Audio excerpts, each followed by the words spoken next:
وجود میت کا ہے، میت بیچاری محتاج ہوتی ہے آپ کی، وہ کوئی ضرر آپ کو دینے والی نہیں ہے، لیکن آپ اس سے ڈر کیوں رہے ہیں؟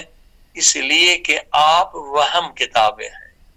اگر آپ عقل کے تابع ہوتے تو میت سے کبھی آپ نہ ڈرتے۔ میت سے ڈرنا دلیل ہے کہ آپ عقل کی بات نہیں مان رہے ہیں، آپ وہم کی بات مان رہے ہیں۔ اسی لیے ہم خطا کرتے ہیں، غلط فیصلے کرتے ہیں، کیونکہ ہم عقل کی بات نہیں مانتے۔ اگر عقل کی بات مان لیں تو عقل کیا کہے گی؟ یہ بیچارہ بے ضرر ہے، یہ بیچارہ خود محتاج دعا ہے، محتاج آپ کی قرآن پڑھنے کا ہے، یہ بیچارہ میت اٹھ کے تم پہ حملہ نہیں کرے گا۔ مگر ڈرنے کا سبب یہ ہے کہ ہم نے عقل کی پرورش نہیں کی ہے، ہم نے عقل کو طاقتور نہیں بنایا، ہمیشہ ہم نے وہم کو طاقتور بنایا ہے، ہم نے وہم کی غذا وہم کو دی ہے مگر عقل کی غذا نہیں دی ہے۔ اب عزیزان کرام، یہ ٹیسٹ تو اب سب نے دیکھ لیا کہ کون انسان ہے۔ شاید بہت کم پرسنٹ لوگ ہوں گے جو میت پڑی اور آرام سے سکون سے سو جائیں، وہی لوگ عقل مند ہیں جن کو ذرہ برابر میت سے ڈر نہیں ہے، میت سے خوف نہیں ہے۔ لیکن جن کی عقل ضعیف ہو ان کو تو ہارٹ فیل بھی ہو سکتا ہے، وہ مر بھی سکتے ہیں، پاگل بھی ہو سکتے ہیں، کئی بیماریوں میں مبتلا ہو سکتے ہیں کیونکہ ان کی عقل ضعیف ہے۔ اب آپ نے دیکھا کہ اگر عقل ہماری ضعیف ہے تو یہ عقل ہمارے لیے موت کا ہارٹ اٹیک بھی ہو سکتا ہے، خوف سے کہ بھئی میت اٹھنا پڑے، جبکہ میت بیچاری بے ضرر ہے۔ اب آپ نے دیکھا کہ عقل جب ہم پر حکمرانی نہیں کرتا اور وہم کی حکومت ہوتی ہے تو اکثر ہماری دوستیاں، اکثر ہماری دشمنیاں بھی وہم کے تابع ہوتی ہیں۔ اسی لیے ہم زندگی میں برباد ہوتے ہیں۔ کتنے ہمارے تعلقات جو ہیں عقل کے تابع نہیں ہوتے، ہمارے رشتے، ہماری شادیاں وہ بھی وہم کے تابع ہوتے ہیں۔ لوگ سمجھتے ہیں کہ امیر ترین لڑکی سے شادی کر رہا ہوں، میں دولت مند بن جاؤں گا۔ اسی طرح سے دوسرے والے بھی سوچتے ہیں کہ یہ بہت وزیر کا بیٹا، یہ سب وہم کے تابع ہوتی ہیں چیزیں۔ سنیے عزیزان گرامی، کیوں لڑائیاں ہوتی ہیں، کیوں فتنے ہوتے ہیں، کیوں طلاقیں ہوتی ہیں؟ کیونکہ ہمارے تعلقات بھی وہم کے تابع ہیں۔ ہم وہم کے تابع ہیں، تبھی تو میت سے ڈر رہے ہیں۔ تو ہماری زندگی میں جتنی تباہیاں ہوتی ہیں، سوشل پرابلمز ہوتے ہیں، گھروں میں جھگڑے ہوتے ہیں، ساس بہو کا جھگڑا ہوتا ہے، میاں بیوی کا جھگڑا ہوتا ہے، یہ جھگڑے کیوں ہوتے ہیں؟ اس لیے کہ ہم وہم کے تابع ہیں، عقل کے تابع نہیں ہیں۔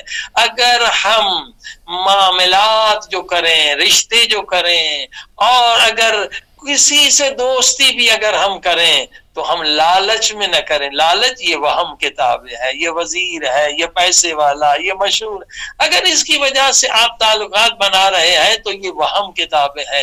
عقل کے تابع کون سے تعلقات ہیں جو کبھی نہیں ٹوٹتے؟ عقل کے تابع کون سے رشتے ہیں جو کبھی نہیں ٹوٹتے؟ عقل کے تابع کون سے معاملات ہیں جن میں آپ کبھی نقصان نہیں اٹھائیں گے؟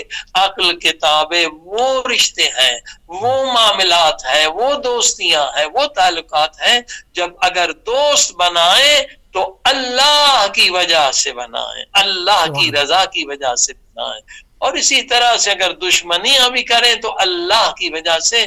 تو یہ رشتے عقل کے تابع ہوتے ہیں۔ لہذا جب انسان عقل کے تابع رہتا ہے تو کبھی غلط فیصلے نہیں کرتا، اس کے فیصلے ہمیشہ درست ہوتے ہیں۔ جی ہاں صحیح۔ تو قبلہ کس طرح سے عقل کو انسان قوی کرے، اتنا قوی کرے کہ اور اس کو یقیناً تاکہ زندگی کے فیصلے اس کے درست ہو سکیں؟ یقیناً یہ تو آپ نے ایک فارمولہ جو ہے وہ ذکر کیا احادیث کی روشنی میں، اور یقیناً اس سے معلوم کیا جا سکتا ہے کہ انسان کی عقل کامل ہے یا نہیں ہے، وہ وہم کے تابع ہے یا وہم کے تابع نہیں ہے۔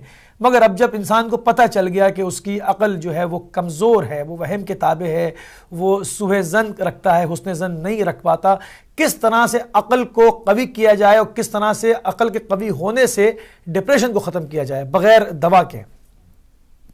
جی ہاں ماشاءاللہ، بہت عمدہ. دیکھیے اسی لیے پہلا چیپٹر جو ہے طب اہل بیت میں وہ ہے عقل کو قوی بنانا. یہ کسی طب میں آپ کو نہیں ملے گا، نہ ایلوپیتھی میں، نہ ہومیوپیتھی میں، نہ چائنیز میڈیسن میں، نہ انڈین میڈیسن میں، نہ طب یونانی میں. مگر اسلامی طب میں جو طب اہل بیت ہے، طب انبیاء ہے، علم وحی پروردگار ہے، اس کا پہلا چیپٹر یہ ہے کہ انسانوں کی عقل قوی کر دیں تو 90% بیماریاں ختم ہو جائیں گی. یہ ساری بیماریاں جو ہیں وہ عقل کی کمی کی وجہ سے ہے. تو مولا علی علیہ السلام نے فرمایا بدترین بیماری کیا ہے؟ کم عقلی ہے، جس سے انسان کی دنیا بھی برباد ہے، اس کی آخرت بھی برباد ہے. جیسے پچھلے درس میں کچھ چیزیں ہم نے بتلائی تھی، جس سے عقل کمزور ہوتی ہے اس سے انسان فوراً ترک کرے.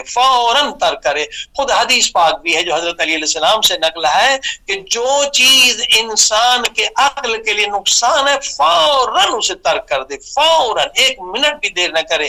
یا وہ کام، وہ عمل جس سے عقل کو ترقی نہیں مل رہی ہے، عقل طاقتور نہیں ہو رہا ہے، وہ بھی بیکار عمل ہے، اسے بھی چھوڑ دیں. یعنی اعمال وہ بجا لائیں جس سے آپ کی عقل کو طاقت ملے. اب سنیے حدیث پاک جو ہے، جیسے پہلی حدیث پہلے درس میں سنائی گئی کہ العجب یفسد العقل. یہ عجب، اپنے عبادتوں پہ ناز کرنا، اپنے علم پہ ناز کرنا، یہ عقل کو نابود کرنے والی چیز ہے. آج جو حدیث بتلا رہے ہیں وہ بھی بہت امپورٹنٹ ہے. وہ نبی پاک صلی اللہ علیہ وسلم کی حدیث حضرت علی علیہ السلام کی زبان مبارک سے فرمایا حب الدنیا، دنیا کی محبت بھی یہی کام کرتی ہے. کیا؟ عقل آپ کی نابود ہو جاتی ہے، عقل آپ کی ضعیف ہو جاتی ہے. اب آپ دیکھیں جو ٹینشن، اسٹریس یا ڈپریشن ہے، اس کے 2 سبب ہیں، میجر 2 سبب ہیں. یعنی دنیاوی نقصان اگر آپ کا ہوگا، 1 کروڑ کا نقصان ہو گیا، تو جس کے دل میں دنیا کی محبت ہے یقیناً وہ ڈپریشن میں چلا جائے گا آٹومیٹک. بلکہ وہ دل کا مریض بھی ہو سکتا ہے، ہارٹ اٹیک بھی ہو سکتا ہے، جس کا شوگر کا جہاز ڈوب جائے یا کروڑوں کا نقصان ہو جائے. تو حب دنیا کی وجہ سے انسان ڈپریشن میں ہوتا ہے، بزنس ختم ہو گیا، نوکری ختم ہو گئی، یہ سب حب دنیا.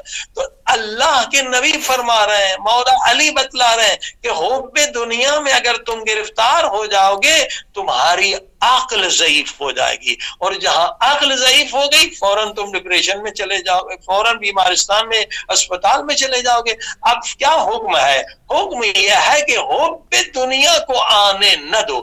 فرمایا مومن وہ ہے کہ اگر اسے مالی نقصان پہنچتا ہے تو وہ ذرہ برابر غم نہیں کھاتا، ذرہ برابر ٹینشن نہیں لیتا، کیونکہ مال فانی ہے، فانی ہے. آپ قبر میں نہیں لے جائیں گے، خالی ہاتھ جائیں گے. فانی چیز کے نقصان پر اگر آپ ٹینشن لے رہے ہیں، آپ اپنے عقل کا خون کر رہے ہیں.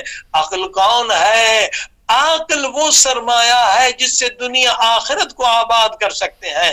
مال فانی سے کبھی بھی آپ غمگین نہ ہو جائے، بلکہ اس سے بھی پاورفل دنیا، پاورفل حدیث ہے جسے امام جعفر صادق علیہ السلام فرماتے ہیں، اور حدیث بہت نورانی. فرمائے دنیا میں ایسے عقل مند ترین لوگ بھی موجود ہیں، البتہ ان کی تعداد کم ہے، مگر ایسے پاک ترین مومن بھی موجود ہیں. یعنی عقل جہاں کبھی ہو جائے وہاں ایمان بھی کبھی ہو جاتا ہے. عقل دین ہے، عقل ایمان ہے، عقل نور ہے. لہذا امام پاک فرماتے ہیں ایسے لوگ بھی ہیں کہ پورے دنیا کے اگر مالک ہو، پوری دنیا کی حکومت اگر ان کی ہو، پوری دنیا کی دولت اگر ان کی ہو، اور صبح کو اٹھے تو دیکھا سب کچھ چھن گیا، ساری دولت بھی چھن گئی، ساری حکومت بھی چھن گئی. فرمایا مگر جو عقل مند ترین انسان ہے، یعنی جس کی انسان کی عقل کامل ہے، ایمان کامل ہے، فرمایا ذرہ برابر وہ غم نہیں کھائیں گے. وہ ایسے ہی سوچیں گے کہ 2 پر تھے، مچھر کے 2 پر تھے، وہ ہمارے کاندھے سے گر گئے. اللہ اکبر. یعنی پوری دنیا کی دولت اگر چھن جائے، پوری دنیا کی حکومت چھن جائے، وہ ذرہ برابر غم نہیں کھائیں گے. 2 دنیاوی فانی چیزیں 2 پر تھے، وہ ہمارے کاندھے سے گر گئے. اب یہاں پر بڑا زبردست جملہ امام فرماتے ایسے لوگوں کی زیارت کرنے کا میں مشتاق ہوں. اللہ اکبر. یعنی زمانے کے امام ہیں، حجت خدا ہیں، فرماتے ایسے لوگ جن کی عقل اتنی کامل ہے، ایمان اتنا کامل ہے کہ پوری دنیا کی دولت بھی چھن جائے، پوری دنیا کی حکومت بھی چھن جائے، سمجھتے دو پر تھے وہ کاندھے سے گر گئے. کیوں؟ اس لیے کہ نبی پاک کی حدیث ہے. جب بعض مسلمانوں نے کہا کہ ہم مومن ہیں، مسلمان ہیں، مگر اللہ نے ہمیں دولت زیادہ کیوں نہیں دی ہے، نبی پاک نے فرمایا کہ یہ تمہارا عقیدہ خلاف عقل ہے. تم سمجھ رہے ہو زیادہ مومن ہو تو تمہیں اللہ زیادہ دولت دے، زیادہ عبادت کر تو اللہ تمہیں زیادہ دنیا کی حکومت دے. نبی پاک نے فرمایا عقیدہ درست کر لو. اس کے بعد فرمایا کہ اگر اللہ کی نظر میں تمام دنیا کی دولت کی قیمت، تمام دنیا کی حکومت کی قیمت ایک مچھر کے پر کے برابر بھی ہوتی تو خدا اپنے دشمن فرعون کو نہ دیتا. اللہ اکبر. پوری دنیا کی حکومت، پوری دنیا کی دولت کی قیمت اگر اللہ کی نظر میں مچھر کے پر کے برابر بھی ہوتی تو اللہ کبھی اپنے دشمن حامان و قارون کو نہ دیتا. فرمائیے فانی چیزیں اللہ کی نظر میں جو قیمت ہے وہ ایمان کی ہے، قیمت ہے وہ عمل صالح کی ہے. یہ لافانی چیزیں ہیں، قیمت جو ہے وہ ایمان کی ہے، قیمت جو ہے وہ صبر کی ہے، قیمت جو ہے نماز تہجد کی ہے، قیمت جو ہے اللہ سے وفاداری کی ہے، قیمت جو اللہ کی راہ میں قربانی، ان اعمال قربانی کتنی تھی، ان اعمال کی قدر و قیمت ہے. لہذا بہت بہت زبردست دیگر حدیث ہے کہ جو فنا سے محبت کر رہا ہے وہ اتنی اپنی عقل کو کم کر رہا ہے، اور جو بقا سے محبت کر رہا ہے وہ اتنی اپنی عقل کو تقویت دے رہا ہے، قوی کر رہا ہے. یعنی دنیا فانی ہے، فنا سے محبت عقل کو کم کرنا ہے، ضعیف کرنا ہے. ایک زبردست جملہ ہے، یہاں آیت اللہ نراقی بزرگ عالم گزرے ہیں، فرماتے ہیں خلاف عقل ہے کہ میں ان چیزوں سے محبت کروں جن کے بارے میں مجھے یقین ہے یہ مجھ سے جدا بھی ہونے والی ہیں اور یہ مجھ سے بے وفائی بھی کرنے والی ہیں. اللہ اکبر. کتنا پیارا جملہ ہے. خلاف عقل ہے میں ان چیزوں سے محبت کروں جہاں یقین ہے کہ یہ مجھ سے جدا بھی ہونے والی ہیں اور مجھ سے بے وفائی بھی کرنے والی ہے. دولت انسان سے جدا ہونے والی چیز ہے، قبر میں جانے والی نہیں ہے. بڑے بڑے گھر آپ سے جدا ہونے والے ہیں. اگر گھر جل جائے تو آپ افسوس کرتے ہیں، اگر نماز فوت ہو جائے تو آپ افسوس نہیں کرتے. یہ کم عقلی کی دلیل ہے. اگر $1,000,000 ضائع ہونے پر ہمیں غم ہو رہا ہے مگر نماز فجر قضا ہونے پہ ہمیں غم نہیں ہو رہا تو ہم عاقل نہیں ہے، ہم کم عقل ترین چیز ہے.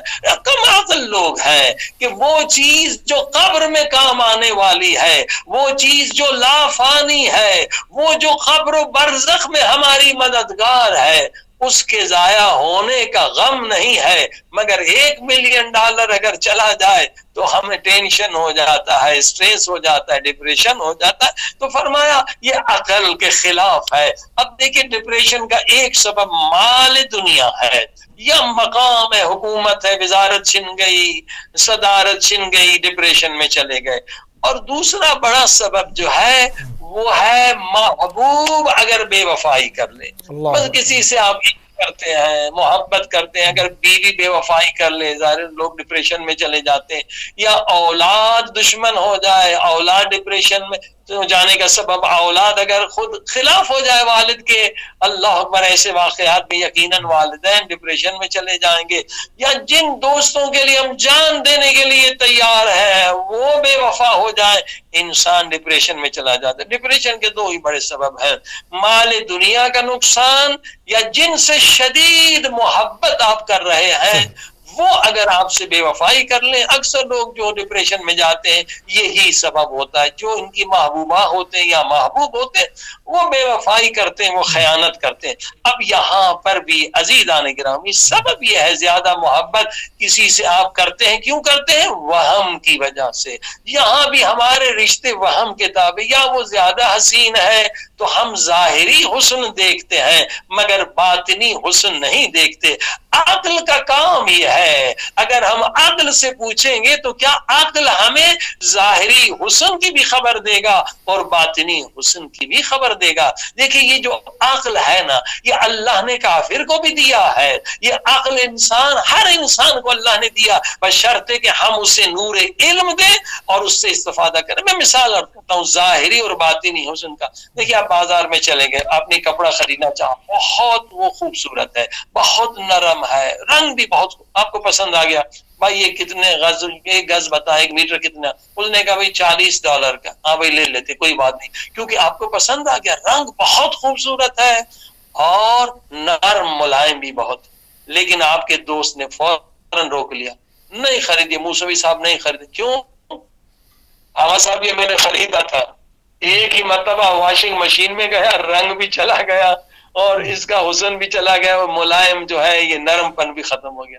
آپ فوراً رک جائیں گے، نہیں خریدیں گے. کیوں؟ کیونکہ اس میں آپ کو پتا چلا اس کے حسن میں فنا ہے. اللہ اکبر.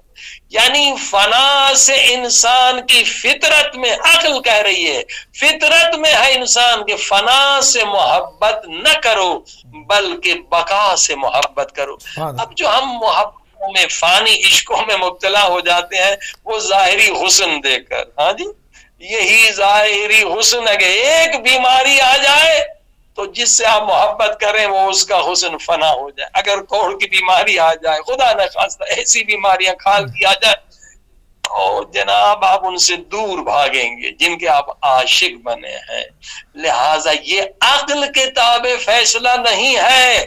جو ہم محبوب بناتے ہیں، رشتے کرتے ہیں، شادیاں کرتے ہیں، یہ وہم کے تابع. بہت حسین لڑکا ہے، بہت حسین لڑکی ہے، بہت دولت مند لڑکا ہے، بڑی بڑی ڈگریاں، یہ ظاہری حسن ہے. باطنی حسن پوچھنا ہے تو عقل سے پوچھیں. عقل کیا جواب دے گی؟ عقل کہے گی جس کو تو محبوب بنا رہا ہے پہلے یہ دیکھ یہ اللہ کا وفادار ہے یا نہیں ہے. جو اللہ کا وفادار نہیں وہ تیرا وفادار کیا ہوگا؟ جو اللہ سے نمک دلالی نہیں کر رہا، جو نماز نہیں پڑھ رہا، تو وہ تیرے ساتھ کیا وفاداری کرے گا؟ لہذا ہزاروں لوگ برباد ہیں، لاکھوں لوگ برباد ہیں، کیونکہ فیصلے وہم کے تابع ہیں، عقل کے تابع نہیں ہے. عقل یہی کہے گی جو اللہ کا وفادار. اللہ کا وفادار کون ہے؟ جو متقی ترین انسان ہے، وہ اللہ کا وفادار ہے. جو پرہیزگار انسان ہے وہ اللہ کا وفادار ہے. جو اللہ سے وفاداری نہیں کی وہ تجھ سے وفاداری کیا کرے گا؟ اب یہ جو نادان لوگ عشق اندھے شیطانی عشق میں مبتلا ہو جاتے ہیں، ماں باپ کو چھوڑ کر لڑکیاں بھاگ کر جا کے لڑکوں کے ظاہری حسن دیکھ کر اس سے شادیاں کرتی ہیں، کورٹ میں جا کے شادیاں کرتی ہیں. بھئی جو ماں باپ کا وفادار نہیں ہے وہی شوہر دوسرے دن لات مارتا ہے، نکل جا میرے گھر سے. تو نے جب اپنے ماں باپ سے وفا نہیں کی مجھ سے کیا وفا کرے گی؟ اور ان کی دنیا بھی برباد ہو جاتی ہے، آخرت بھی برباد ہو جاتی ہے. یہ وہم کے تابع ہے. لہذا ٹیسٹ کر لیں، ایک میت کے ساتھ ایک رات سو لیں، دیکھیں وہم کے تابع ہیں یا عقل کے تابع ہیں. جب عقل کامل ہوگی میت سے نہیں ڈریں گے، آپ گناہ سے ڈریں گے. گناہ سے ڈریں گے. گناہ سے نہیں ڈر رہا ہے انسان مگر میت سے ڈر رہا ہے. یہ دلیل ہے. قبلہ بہت مشکل ٹیسٹ ہے، یہ نہ ہو کہ ہارٹ فیل ہو انسان کو خود میت بن جائے وہ. جی ہاں، اب وہ اپنے ساتھ ایک باڈی گارڈ بھی رکھے، اگر ڈر جائے تو باہر نکل جائے، دروازہ بند نہ کریں. ٹیسٹ نہیں ہے کہ میت کے ساتھ رہیں، دروازہ لاک کر دیں. اگر ڈر رہے ہیں تو باہر نکل جائیں. تو یہی ٹیسٹ بتائے گا کہ آپ میت سے ڈر رہے ہیں مگر اللہ کی مخالفت سے نہیں ڈر رہے. اللہ اکبر، اللہ اکبر. یہاں دوسری حدیث سنیں. مولا علی حدیث نقل کر رہے ہیں کہ کیا چیز ہے جس سے ڈرنا چاہیے اور کون سی چیز آپ کے عقل کو نابود کرتی ہے، برباد کرتی ہے. مولا علی فرماتے ہر گناہ عقل کا خون ہے، عقل کو قتل کر رہے ہیں. اور عقل کون ہے؟ عقل رسول الحق، اللہ کا رسول ہے.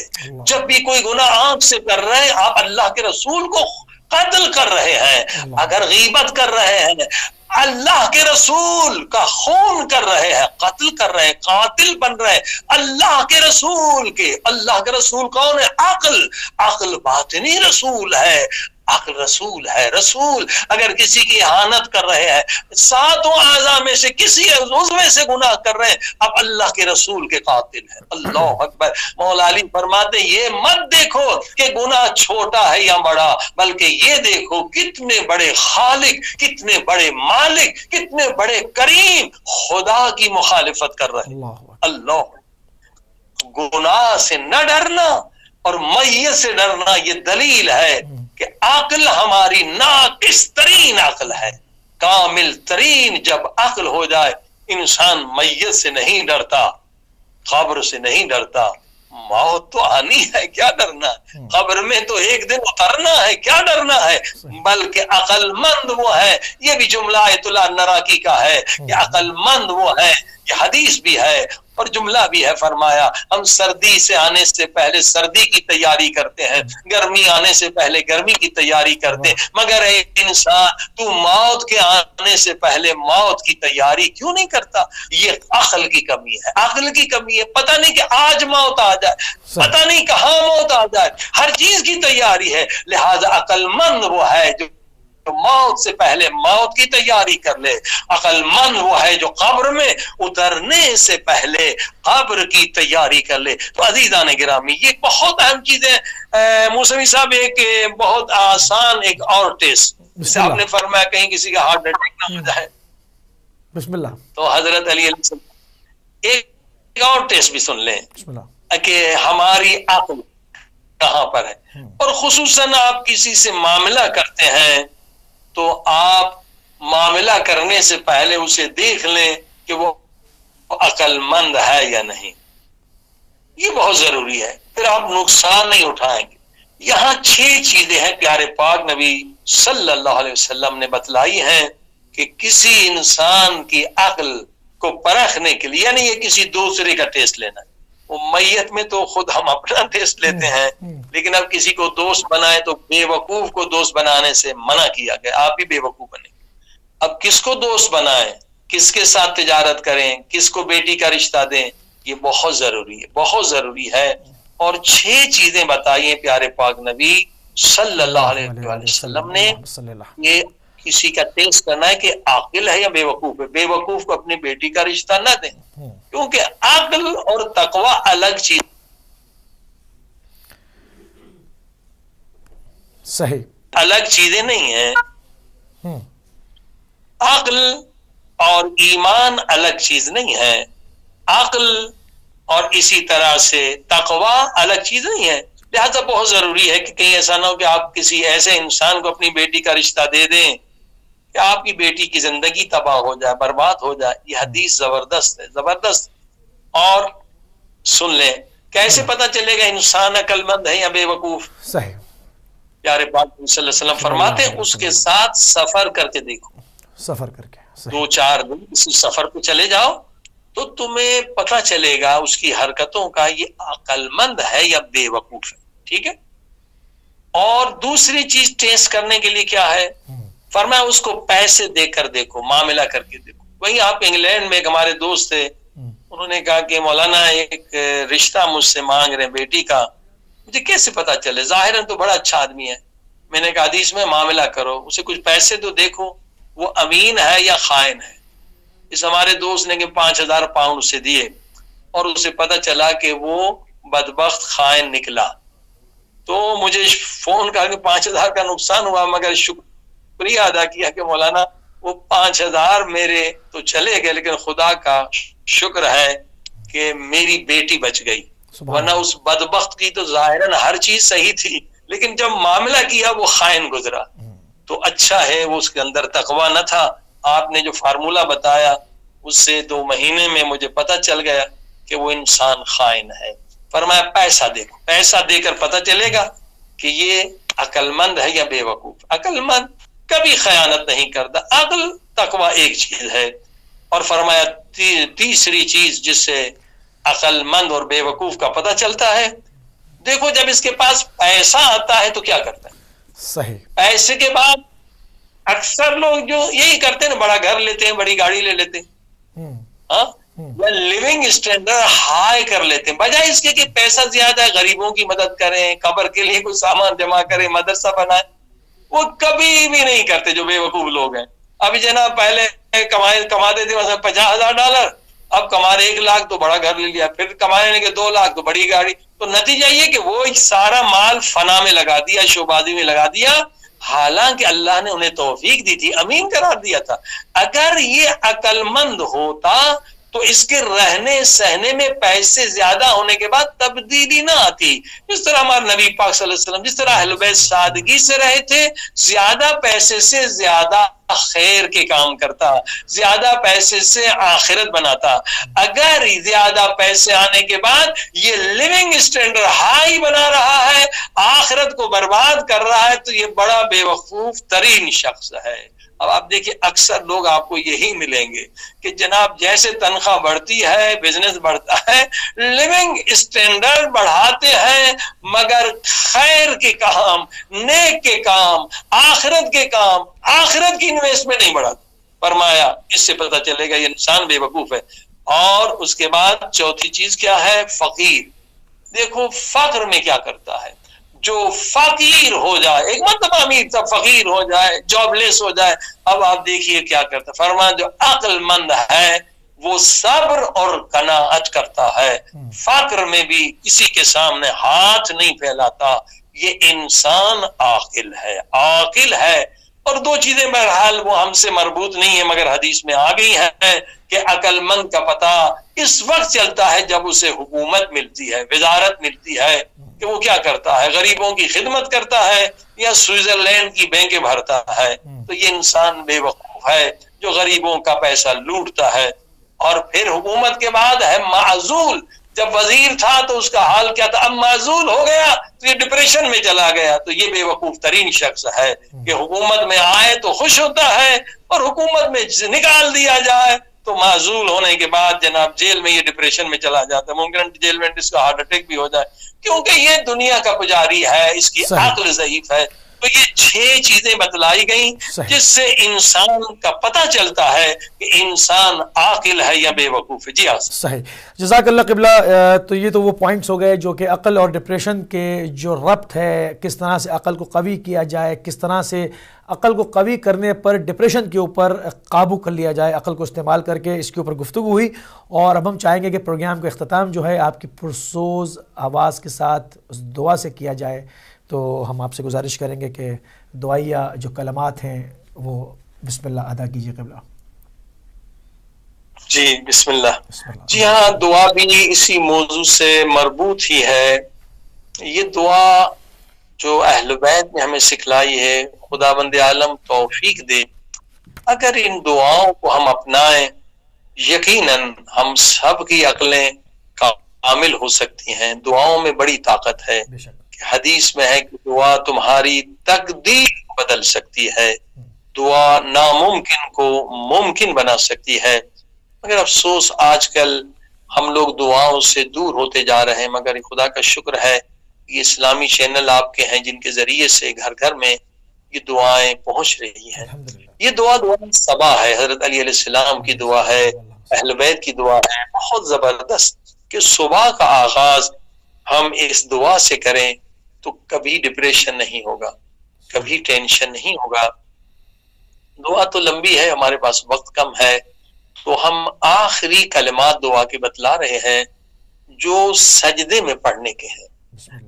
اگر سامعین سن بھی رہے ہیں، اگر آپ اس دعا سے لطف اٹھانا چاہتے ہیں، زیادہ فائدہ لینا چاہتے ہیں، جہاں پر بھی اپنے گھروں میں ہیں، آرام سے ہیں، تو سجدے میں چلے جائیں اور سجدے میں یہ کلمات ادا کریں تو اس کا فائدہ کئی گنا زیادہ ہوگا، لذت کئی گنا زیادہ ہوگی، ڈپریشن آپ کا ختم ہو جائے گا، ٹینشن ختم ہو جائے گا. آئیے حضرت علی علیہ السلام کی دعا، دعائے صبا، اس کے آخر کلمات جو سجدے میں ادا کرنے کے لیے کہا گیا. اللہم صلی علی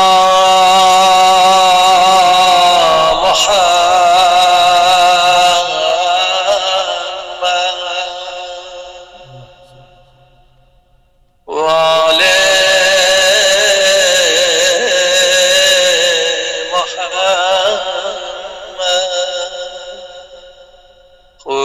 فرجه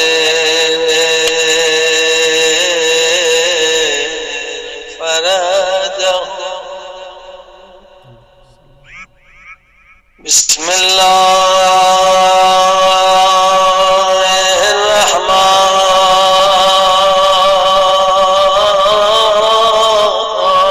الرحيم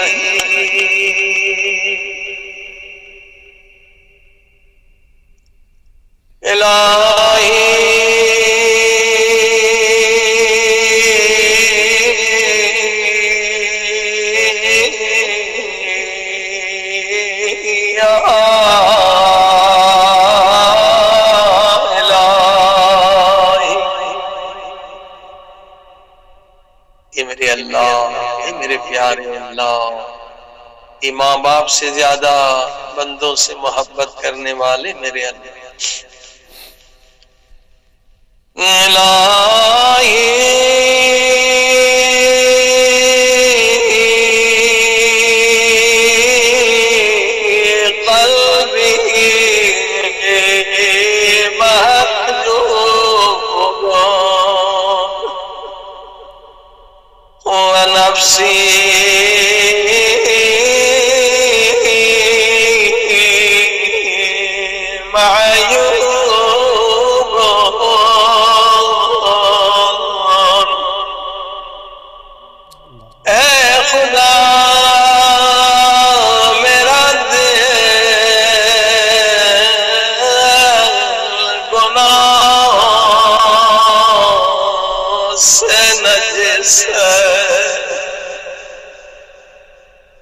نبی پاک کی حدیث ہے، جب بھی انسان گناہ کرتا ہے اس کے قلب پہ ایک نجس و سیاہ نقطہ آ جاتا ہے۔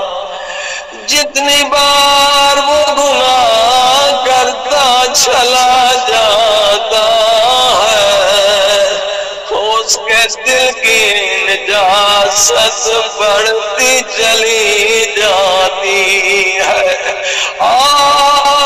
کبھی اس قدر گناہ زیادہ ہو جاتے ہیں کہ اس بندے کو دعا میں لذت نہیں ملتی، وہ بندہ نصیحت کی باتیں سننا پسند نہیں کرتا، یعنی ہدایت کے دروازے ان نجاستوں کی وجہ سے بند ہو جاتے۔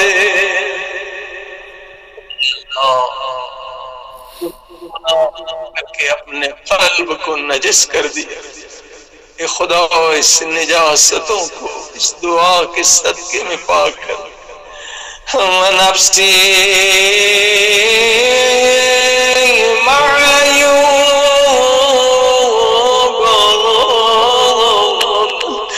میرا نفس بھی عیبدار ہے، میرا دل بھی گناہگار ہے، ہوا عقلی مغلوب،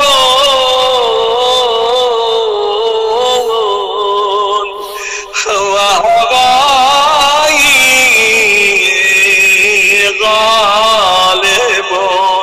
اے خدا میری عقل بھی مغلوب ہے، ہوا و حواس میری عقل پر غالب ہے۔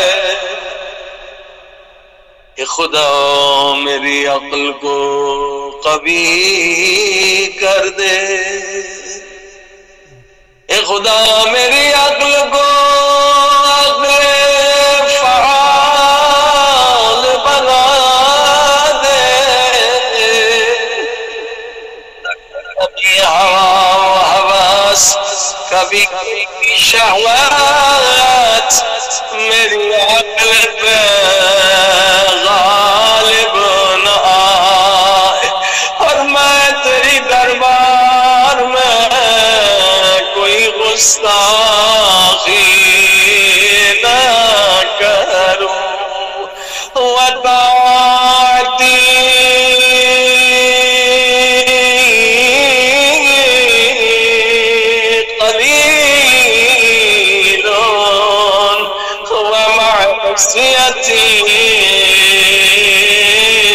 کثیر خاک ہو میرے منہ میں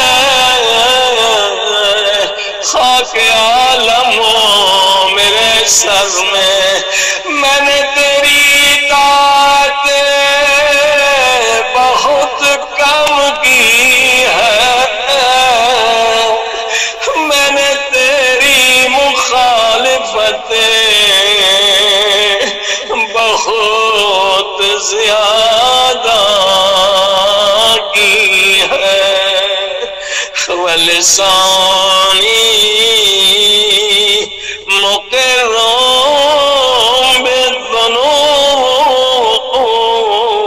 بالذنوب میری بدبختی یہ ہے میری زبان ابھی گناہگار ہے میری زبان بھی خطاکار ہے جس زبان سے دعا مانگ رہا ہوں کاش میری زبان گناہوں سے پاک ہوتی اے میرے اللہ زبان دعا کی گزرنے کی جگہ ہے زبان قرآن کے گزرنے کی جگہ ہے میں نے اسے بھی پاک نہیں رکھا میرے ہاتھ بھی گناہوں سے سیاہ ہے جو ہاتھ دعا کے لیے اٹھائے فَكَيْفَ فَحِيلَتِي يَا سَتَّارَ الْعُیوب اب کون سا ہیلا وسیلہ تلاش کروں تجھے کیسے میں راضی کروں اے خدا تو ستار العیوب ہے تو میرے گناہوں کو چھپانے والا ہے اے خدا مگر تو فقط ستار نہیں تو غفار بھی ہے تو معافی دینے والا بھی ہے جتنے لوگ دعا سن رہے ہیں یہ تو اللہ کے نام مل کے تکرار کرے یا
بخش دے. گناہوں کی وجہ سے ہم بیماریوں میں مبتلا ہوتے ہیں. ہم کوئی نبی یا امام نہیں کہ خدا بیمار کر کے ہم سے امتحان لے. اغفر ذنوبی کلہا،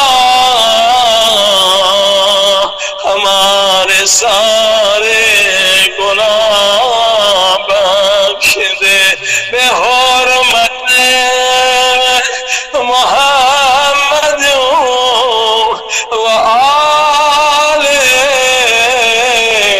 محمد، محمد و آل محمد کے صدقے میں اے خدا تو نے خود فرمایا ہے قرآن کریم میں وَابْتَغُوا إِلَيْهِ الْوَسِيلَةَ. اے دعا مانگنے والے جب بھی دعا مانگ وسیلے کے ذریعے سے دعا مانگ. اے خدا تجھے اہل بیت کا واسطہ، اے خدا تجھے تمام انبیاء اولیاء کا واسطہ، اے خدا تجھے تمام شہداء کا واسطہ، خصوصاً کرب و بلا کے شہیدوں کا واسطہ. اے خدا تجھے واسطہ دے رہا ہوں اس لحظے کا. میرا ایمان ہے تو یہ واسطہ کبھی رد نہیں کرے گا. سارے مریضوں کی فریاد سنے گا. کیا واسطہ جب کربلا میں 4 برس کی بچی نے، اور سمجھ گئے ہوں گے یہ کون بچی ہے. جب 4 برس کی معصومہ یتیم حسین بچی نے اپنے ہونٹوں کو بابا کی کٹی ہوئی گردن پہ رکھ دیا. کربلا میں زلزلہ آنے لگا جب سکینہ نے اپنے ہونٹوں کو بابا کی کٹی ہوئی گردن پہ رکھ دیا. اور لوگ فرمایا ہوگا بابا ہو میرے مظلوم بابا، ہو میرے پیاسے بابا، ہو میرے پردیسی بابا. بابا یہ گردن کی رگیں کس نے کاٹی ہے؟ کاش میری گردن کی رگیں کٹ جاتی، میرے بابا بچ جاتے. اے خدا سکینہ کی یتیمی کے صدقے میں آج ہم سب کی دعائیں قبول کر لے. آخری کلمات سب مل کے ادا کریں. یا غفارو یا غفارو یا غفار یا غفارو یا غفارو یا غفار برحمتک